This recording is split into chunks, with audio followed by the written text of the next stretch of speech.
Tere!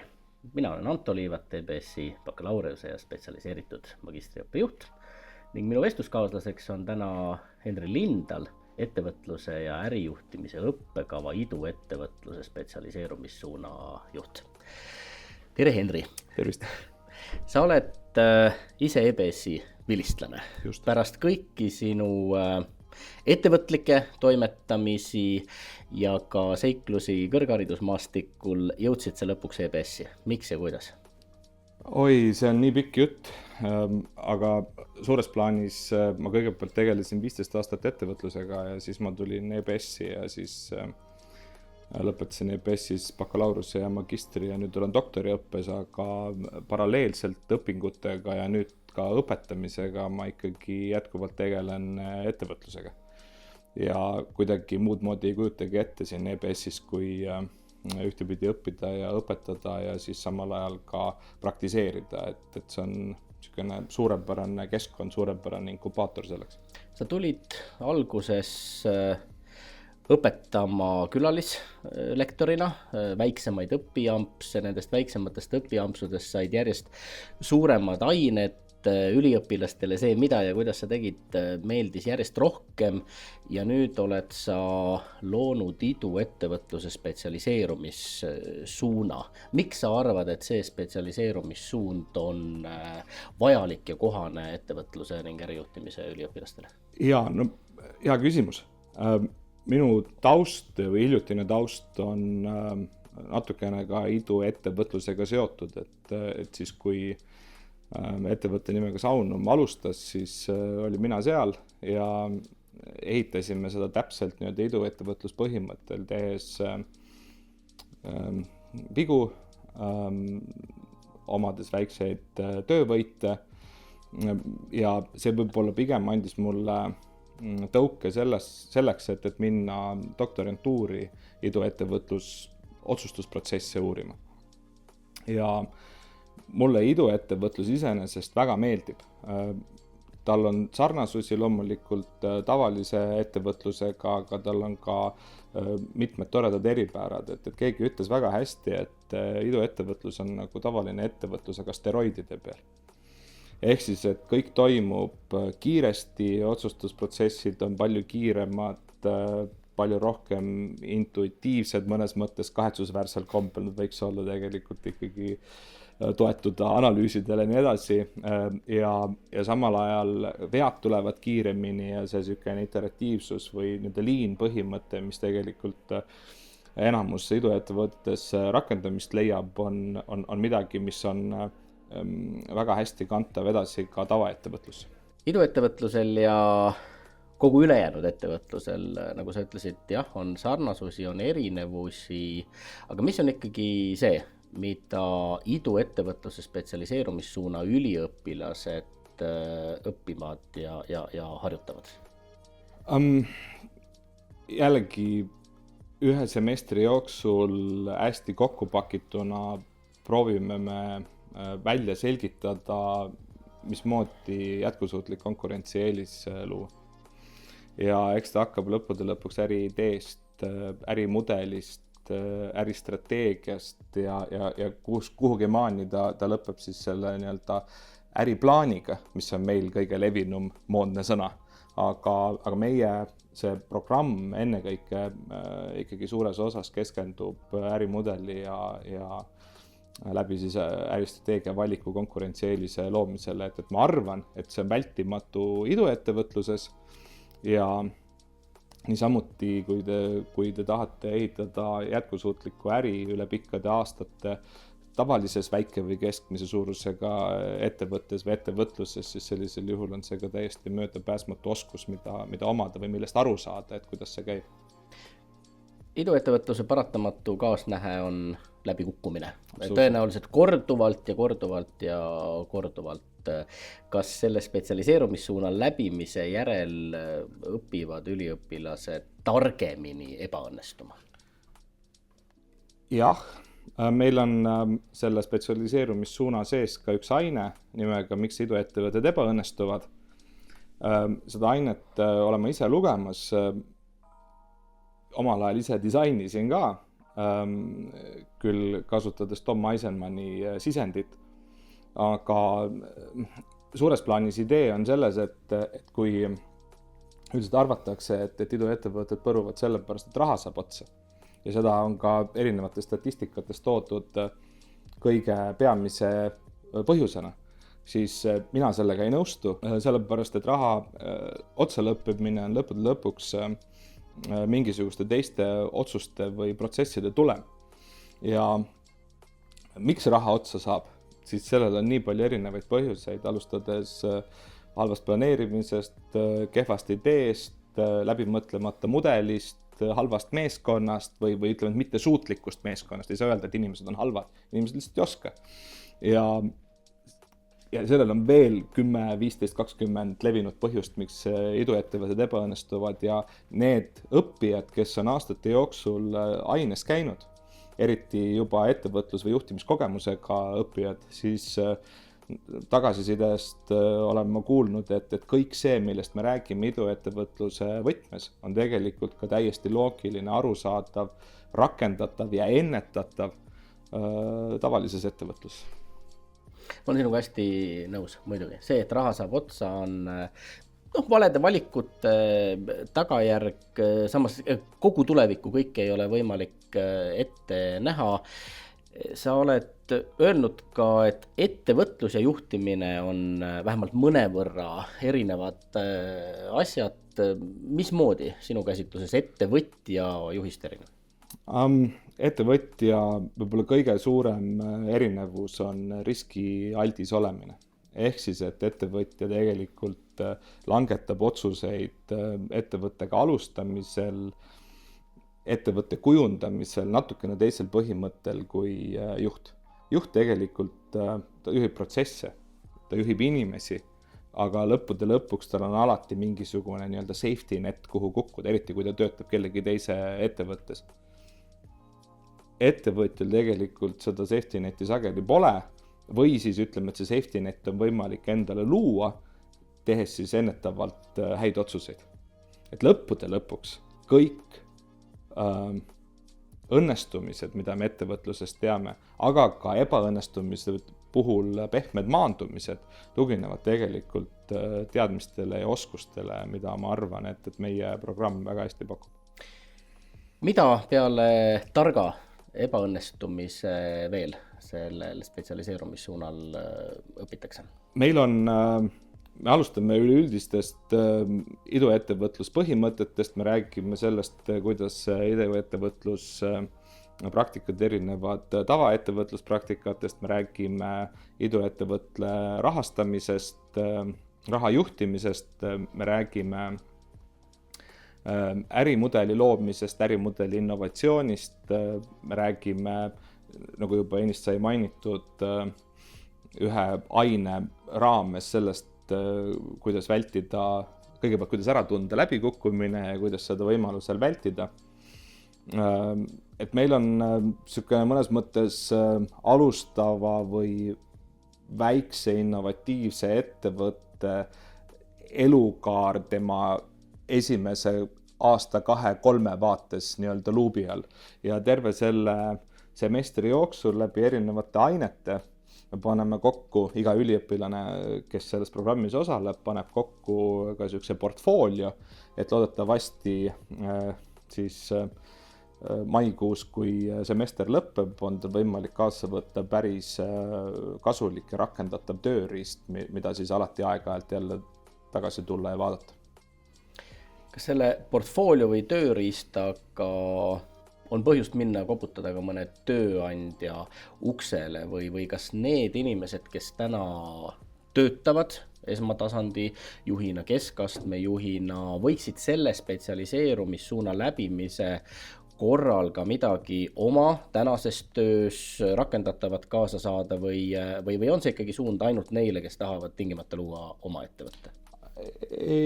Ta kindlasti sobib nendele, kes on oma ettevõtet loomas, oma ettevõtte loonud või plaanivad tulevikus oma ettevõtte luua, aga loomulikult mitte ainult.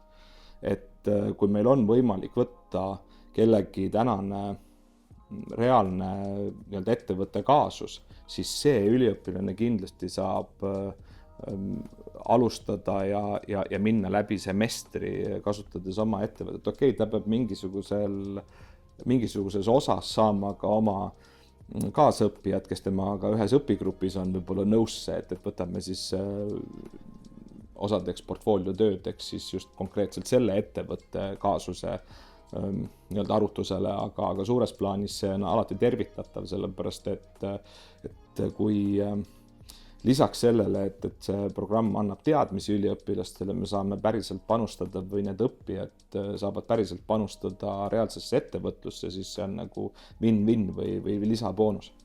Lisaks pikale kogemusele ettevõtjana oled sa ettevõtlus- ja iduettevõtlusega seonduvad ka oled uurinud ärimudeli innovatsiooni temaatikat, konkurentsieeliste strateegia temaatikat.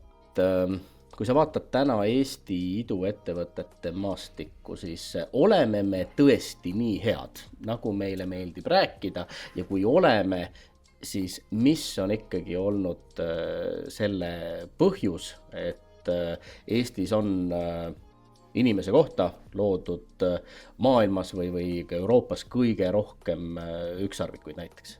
Ma nõustun sellega suures plaanis ja ma arvan, et eestlane on esmalt püüdlik ja teiseks ettevõtlik.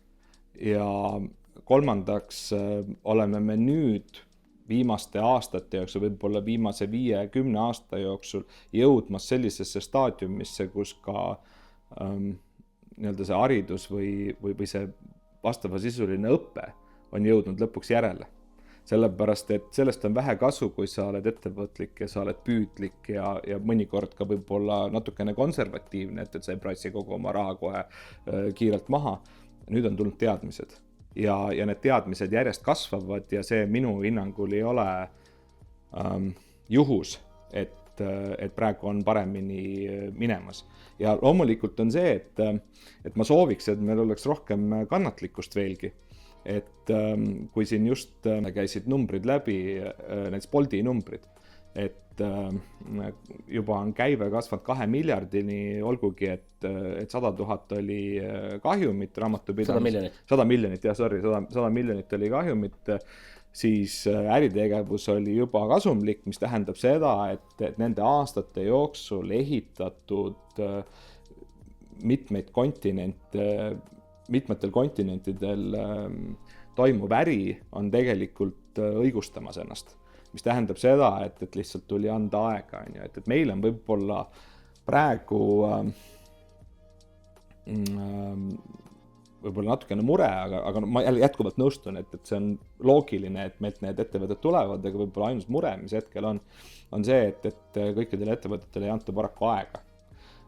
Teisest küljest, kui on teada, et aega on vähe, kui on teada, et kapital on piiratud, ressurss on piiratud, siis sellisel juhul tuleb selle piiratud aja ja piiratud raha hulga juures teha veelgi targemat tööd.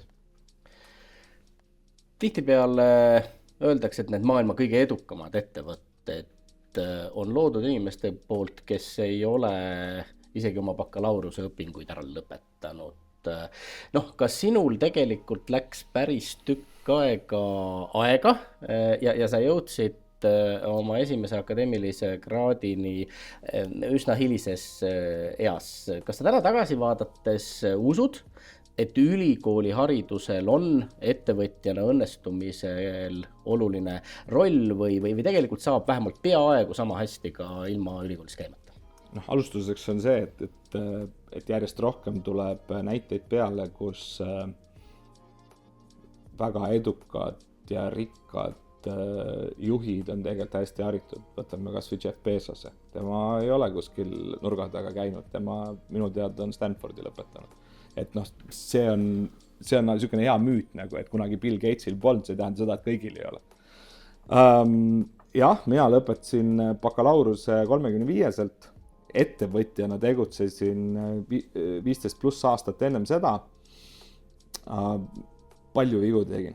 Et kui ma mõtlen nüüd viimase 7 aasta peale tagasi, mis ma olen EBS-is olnud, siis oleks ma vaid seda teadnud, kõike seda, mida ma praegu tean, oleks ma seda vaid teadnud 23-selt või 25-selt, et ma oleks palju vigu saanud vältida. Ma oleks palju aega, energiat ja raha suutnud kokku hoida. Ja ma arvan, et ma oleks 30-selt olnud kaugemal, kui ma võib-olla täna 40 või 42-sena olen, et see on paratamatu reaalsus. Ma olen oma üliõpilastele loengutes öelnud, et ega EBS nüüd ei garanteeri kellegile mitte midagi, aga EBS ma arvan, et suurendab võimalust õnnestuda. Ja tegelikult üks asi veel, mida sa ei küsinud, aga mida ma põhimõtteliselt usun või millesse ma usun, on see, et tegelikult üldiselt sükest asja nagu joppamine või vedamine tegelikult ei eksisteeri. Et ma sain hiljaaegu teada, et see mõte oli alguses on Sokrateselt juba. Aga seda nüüd tänapäeva moodsas juhtimiskirjanduses ka kasutatakse, seda valemit. Et vedamisel on valem. Et kui 99% ettevalmistust kohtub 1% võimalusega ja nüüd mõelgem selle peale, et mis asi see ettevalmistus on. See ettevalmistus ongi haridus, ülikool, need inimesed, kes siin ülikoolis on, mitte ainult õppejõudude näol, vaid ka kaasüliõpilaste näol, kes võivad ka presenteerida võimalusi tulevikuärideks, kogemused, eriti hea on see variant, kui sul on paralleelselt nii haridustee kui siis ka karjäär käimas, sellepärast et minu taust on ka andragoogikast või täiskasvanute õppest, et seal on üks põhireegleid, et igasugune täiskasvanu õppimine toimub nii-öelda akumulatiivselt, et uus teadmine ehitatakse olemasoleva teadmise peale, aga mida rohkem meil nüüd olemasolevaid teadmisi on, seda kergemini kinnistuvad ka uued teadmised. Ehk siis kõikidele nendele üliõpilastele eriti, kellel on juba mingisugune kogemus all, töökogemus kasvõi, kui ei ole juhtimiskogemust, siis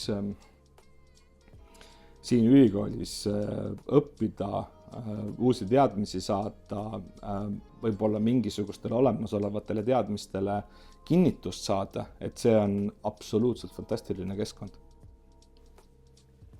Mis selle keskkonna siis nii heaks on teinud, et sina oled EBS-i nüüd juba päris pikaks ajaks nii-öelda kinni jäänud, bakalaureuseõpingud, magistriõpingud, doktorantuur, samal ajal olulises mahus õppejõutöö? Ma arvan, et siin majas on päris palju sellist ettevõtlikku mindseti või nagu inimesed, isegi kui neil võib-olla ei ole alati ettevõtja tausta ja võib-olla ka tippjuhtimise tausta, siis see hoiak ja mõtteviis on väga toetav. Ja tegelikult ei olegi võib-olla ettevõtlus- ja majandusülikool kuidagi teistpidi nagu ette kujuteldav. Kui sa ei saagi seda ette kujutelda kuidagi teistmoodi, kui siin ei oleks seda nii-öelda toetust. Ja õppejõud on toetavad, kaasõppijad on toetavad. Meil on siin ju väike startup inkubaator, nüüd on kood Jõhvi siia majja tulnud ja see ütleb katuse alla, ütleme siis niimoodi. Ja mulle meeldib selle kood Jõhvi siia tulemise juures asjaolu, et see taaskord kinnistas seda ettevõtlikkust, mida nii-öelda juhtkonna ja siis ülikooli tasandilt nagu tegelikult kõigile pakutakse. Et see on nagu kõik tundub loogiline, kõik on nagu paigas, et absoluutselt hea keskkond, kus õppida ja minu hinnangul ka väga toetav keskkond, kus õpetada, eriti veel, kui ma ise olen nii-öelda ettevõtluse fänn, sellepärast, et sama palju, kui ma õpetan, siis sama palju ma paralleelselt tegelen ka päevast päeva ikkagi juhtimisega ja reaalselt ettevõtlusega, et see kõik minu jaoks isiklikult jookseb super hästi kokku. Suur aitäh, Henri Lindel, ettevõtluse ja ärijuhtimise õppekava iduettevõtluse spetsialiseerumissuunajuht. Aitäh!